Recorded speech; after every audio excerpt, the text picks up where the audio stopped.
why repeating after the famous audio engineers actually can be useless, and why you shouldn't learn how to mix in specific DAW and what you should do instead. Crazy video about monitors, acoustic correction tools, compressors, EQs. By the way, there is one of the best audio production courses online, 9 months course.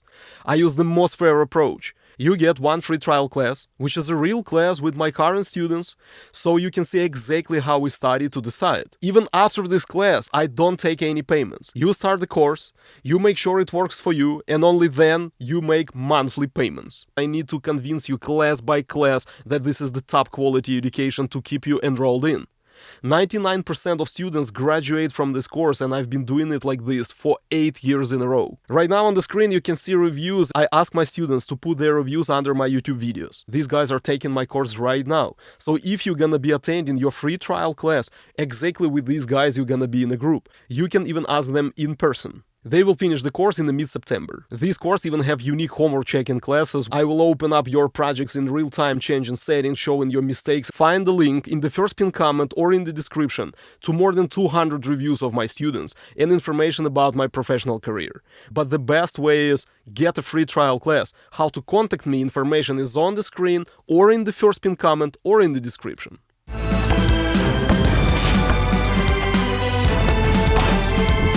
Ugly truth 1. When you go after some preset or after some legendary audio engineer, after some authority, some guy like enormously famous mixing engineer, this guy just say, yeah, I always boost this frequency, and I use this tool, and you go after this guy. You repeat exactly the same settings. I was going back and forth like crazy, repeating after famous audio engineers for at least like 7-8 years, and to be honest, I really feel myself bad because I really wasted my time doing it. When they say, I always boost these high frequencies with this equalizer, it works for them maybe on this particular instrument because maybe it doesn't have that much noise. They boost this frequency and it's not that noisy. You boost the same frequency and it's much more noisy. They say, I boost this 60 Hz on a kick, but you boost it and your kick original already have enough 60 Hz.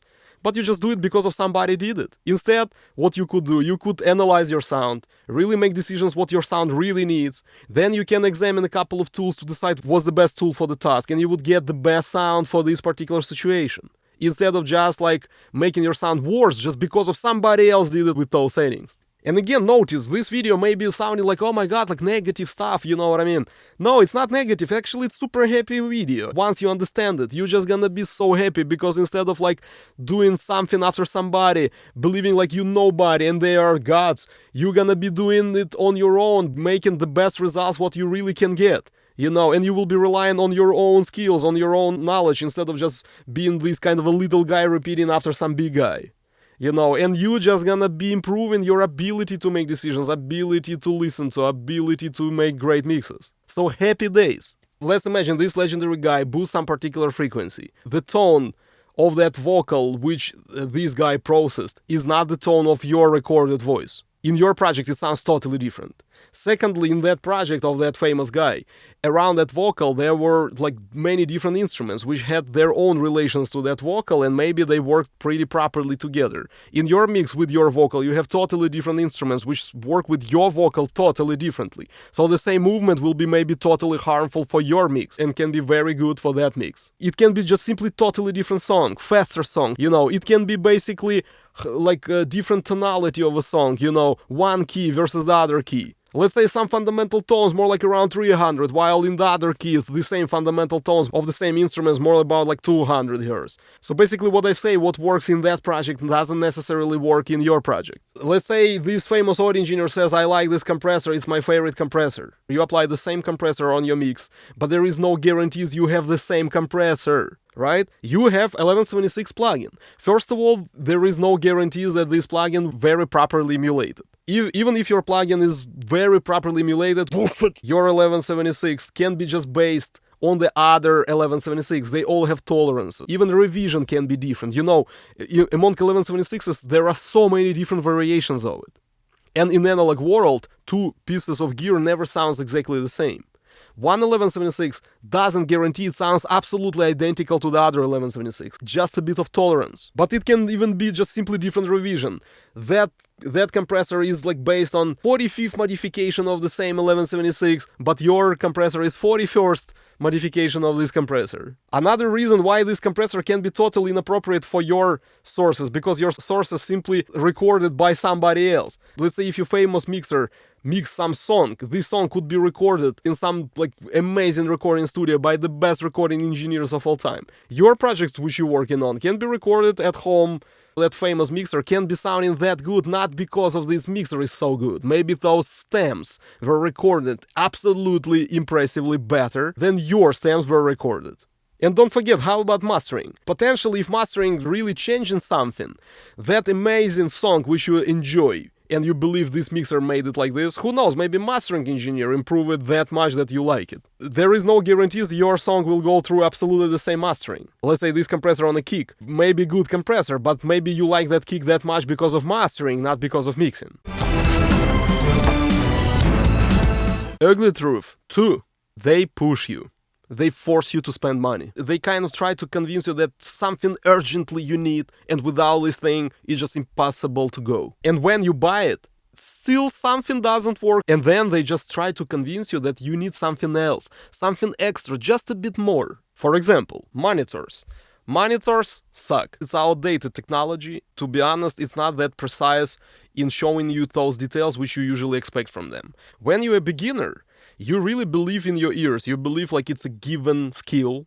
And the only thing what you really need is just like proper headphones or monitors. It's already wrong because in reality, the ability to analyze what you hear in the sound actually is not given skill. You should develop it. It's the same like playing basketball.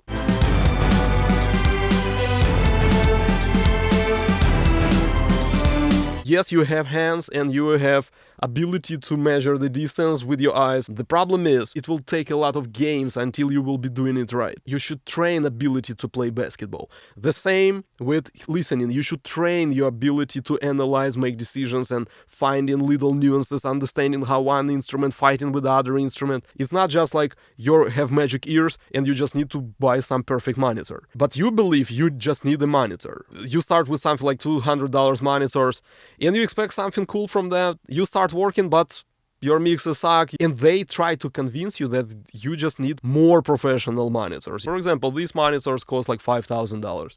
These monitors cost something like $6,000. I work with audio for 20 years professionally, and I have these expensive monitors. I cannot say like, oh my god, these white monitors, like cheaper ones, and they like suck, and these one three-way monitors much more expensive, and they like beat those more affordable ones. No, they just show a bit different nuances. Some other nuance can be more noticeable in the first one, in the more affordable one, than in the more expensive one. But they will try to convince you your problems is just because of you didn't buy the flagship of the company. So you buy more expensive monitor, and you know what? Seems like it doesn't give you like that much. Of course, when you start, you don't realize that acoustics in the room really matters. At some point, they just say, your monitors don't give you that great results, it's just because of your studio setup is wrong. Okay, some panels. So you buy some foam panels, you spend your money. So instead of developing skills, which I teach students on my course, how to develop critical thinking, how to develop understanding and all this stuff. Instead, what you do, you just work with money. You just pay. You believe if you pay for something, you're gonna get results. Instead of investing your time in developing skills, you spend your time in purchases, so you buy panels. Eventually somebody tell you, you know what, actually foam sucks in controlling lows. Oh, okay, I got it, so what I should buy? Next trick, they tell you that foam doesn't work. They say, no, you just need to use fiberglass or wool. You say, okay, you go and buy. But eventually you realize they're still too thin to control those real low frequencies, at least everything below like 200 Hz. Just because of you buy expensive fiberglass panel and you put it on the wall, it doesn't mean anything. You still have humming noises in the room, and you just trick yourself by not hearing, let's say, more high frequency reflections, which fiberglass is very effective for. Okay, what I'm gonna do next? And then they tell you, it's all about bass traps. Another amount of money. So you go and buy super chunks. You put them in corners. Even super chunks actually not that effective in frequencies, let's say, below 60 Hz. They can be not too bad around like 100, but when it comes to like real lows, you feel yourself almost like a rat in a maze, You know what? I'm here like you guys, all guys who work with audio for many years. You all went through it, and if you like more like beginner and listening to me, For you, it will be like probably something like eye-opening information. It can save you a lot of years and a lot of money, because they definitely gonna push. They will always try to convince you that it's all about like buying something from them. Somebody tells you it's all about Helmholtz. Not sure if I pronounce it right, but Helmholtz. You don't know it's all about particular frequency in them. They're not wide range absorbers. So if your mix just simply has some specific overtones at those frequencies, yes, you're gonna have some improvement. If those overtones at neighboring frequencies, which Helmholtz cannot fix for you, you're gonna have problems. Then they say diaphragmic absorbers and active bass traps and blah blah blah blah blah. Even if in imaginable world you fix all those problems, finally you get perfect studio setup and you spend like $100,000. The ugly truth is, it doesn't guarantee you will be very good mixer. Ability to make decisions, ability to understand what you hear and what exactly you hear, you hear something, but what it really means, if you can define overtones, if you understand how one instrument masks the other instrument, do you understand how to listen to transients and sustains? What's the deal with, let's say, time delay and phase? These things should be developed. It's the most important. This is what we mean by audio engineer. It's a guy who able to analyze those things and make some decisions.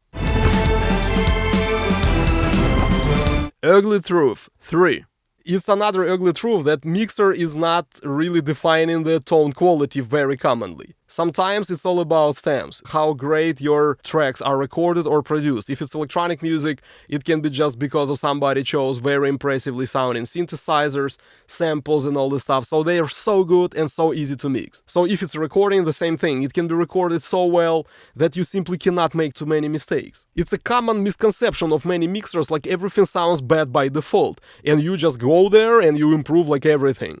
No, actually, not necessarily go there and change everything. Always recognize good parts of the mix. What already sounds nice or should be really preserved as it is. Maybe already have natural compression after recording. Natural distribution of frequencies between instruments. Probably like majority will go there and like put plugins. Oh, I always should boost this frequency, I should cut it, and I use this compressor because my favorite audio engineer always use it on this instrument. No, you shouldn't do it like this. Listen to the sound. Make appropriate decisions. Don't lose what already sounds right. And actually, if something's totally wrong, total mess, total dirtiness, in this case, you shouldn't believe you can fix all this mess. Sometimes it's much better to go back and reproduce, re-record, and fix those things. So the ugly truth here is, it's all about sources.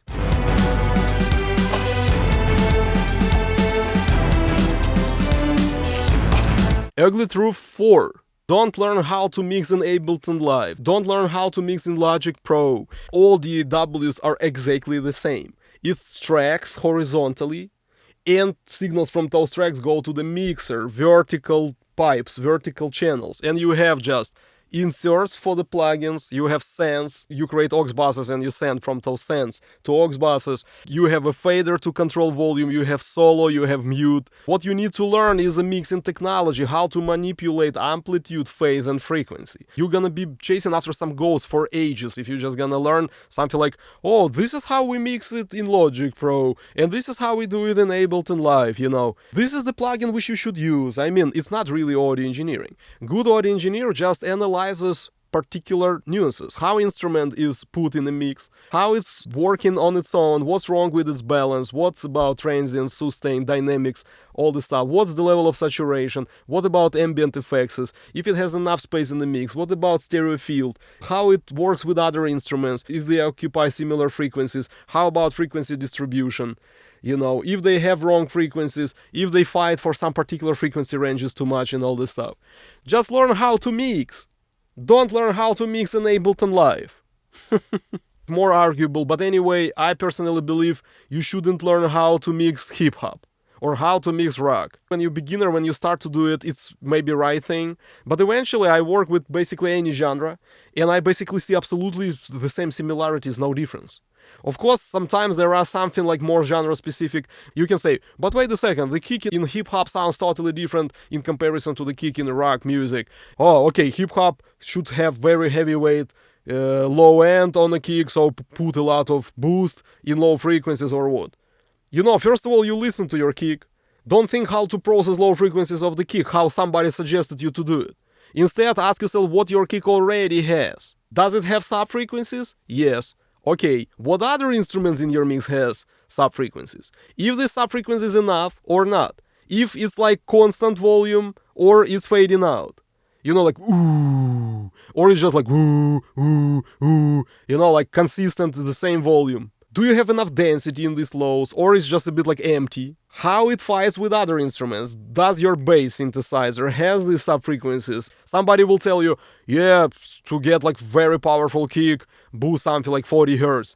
But your kick simply can have no information below 50 Hz. You will not even have something to boost over there. It sounds not fat enough? Okay, what exactly I can boost? I boost this, but the question is how now it works with the bass. The same low frequencies on the kick and on the bass can be partial out of phase, or in phase. What you gonna do about this? As you can see, mixing is balancing. It's not just processing. It's not just improvement for some instrument. Always thinking about how this movement affects other instruments. How this instrument right now combined with other instruments. So this is what you do instead of like how to process kick in hip hop. Even kick sample may sound totally different. How you can apply the same processing on different kicks, if every kick may require totally different processing. Even hip hop music sounds different all the time.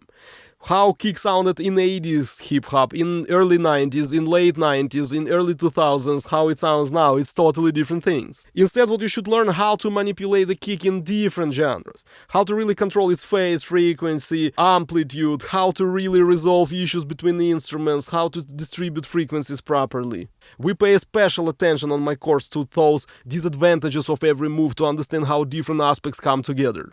And if you're interested in the course, start with a free trial class to see exactly how we study to decide. Information how to contact me is on the screen, in the first pinned comment, or in the description.